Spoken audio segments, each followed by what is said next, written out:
Welcome to A Course in Miracles Workbook for Students, Lesson 312. I see all things as I would have them be. So this is similar to yesterday's, which was, I judge all things as I would have them be. I see all things as I would have them be. I'll pause here because this presupposition, this statement is amazing. Could it be true? This is a hard one for the human mind to wrap one's head around. I see all things as I would have them be. Speaking for myself, I have found that I can find a way to justify just about anything if I really want to believe it. And depending on my perception and my opinions and my preconceived notions,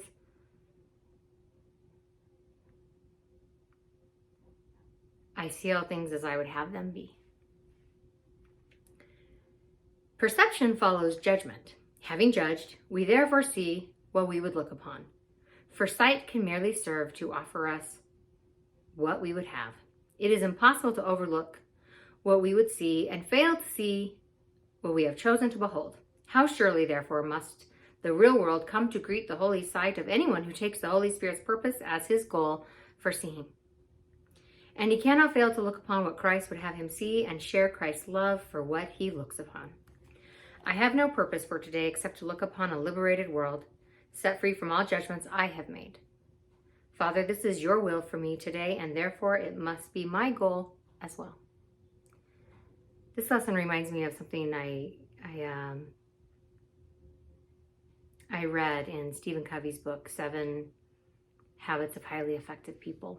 He talks about a personal experience he had where he was sitting in public transportation and there were some unruly kids running up and down the aisle.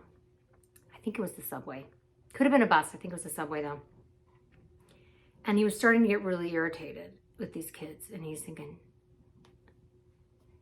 looking over at the father and he's thinking, why isn't he doing anything? These kids just run around. Finally, he took it upon himself to go tell the father, hey, you need to get your kids under control. And this man told him, oh, I'm really sorry. We're just coming home from the hospital where my wife, their mother, just passed away. And I'm just a little bit out of it, you know. He said something like that. And Stephen Covey talks about this massive paradigm shift that took place in that moment, where he easily switched from judgment to compassion. When we really understand the totality, which a human mind probably can't, with your eyes of love, we can get a glimpse. When we really understand another person's humanity, their challenges, their weaknesses, their struggles,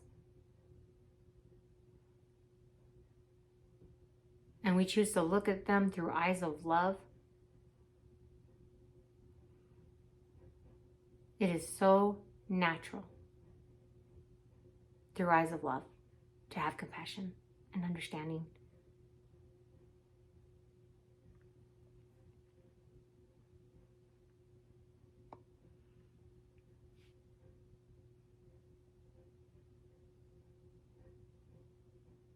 I have no purpose for today except to look upon a liberated world set free from all the judgments I have made. Father, this is your will for me today, and therefore it must be my goal as well.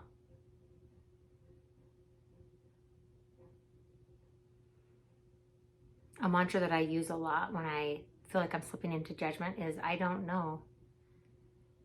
And sometimes I'll add, and it's none of my business. If I'm looking at someone and thinking, why are they dressed like that? I don't know, and it's none of my business. Because it's not my business to judge. It's not my business to condemn. I'm not in that business anymore.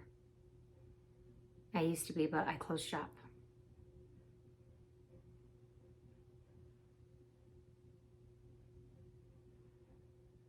I opened up a new business and it says love on the front door. And I'm having a lot more fun with that one. It's a lot more pleasant. I see all things as I would have them be.